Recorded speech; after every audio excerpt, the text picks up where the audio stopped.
શહેરના spa સેન્ટરોમાં special operation ગ્રુપના કાફલા દ્વારા તપાસ હાથ ધરાઈ હતી. સ્પેશિયલ ઓપરેશન ગ્રુપના કાફલાએ ભાવનગર શહેરમાં જુદા જુદા સ્થળોએ આવેલા 10 જેટલા સ્પામાં તપાસ હાથ ધરી હતી.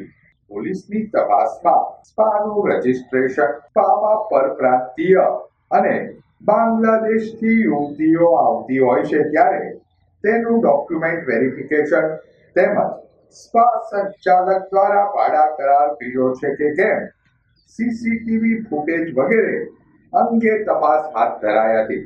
પોલીસની તપાસમાં પ્રાથમિક તબક્કે કશું વાંધાજનક ધ્યાને આવ્યું ન હતું.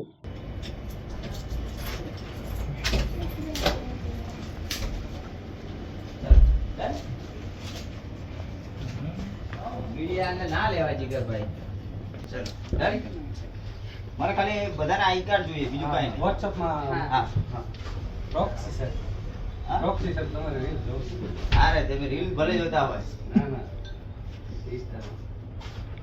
તમારું સ્પાનું નામ લખવાનું, ગ્રીન સ્પા, લીલા સર્કલ, બિલ્ડિંગનું નામ અને આ 5 ના ડોક્યુમેન્ટ. ઇન્ડિયન જ છે ને બધી?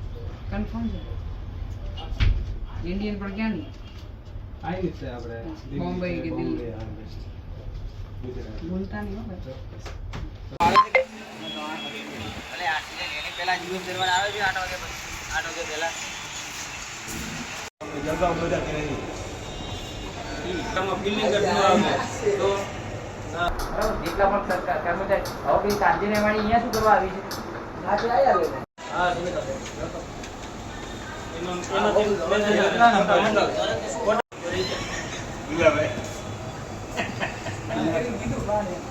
એટલે મેં કીધું આમ ફરી વિનાજને બધું આવડે.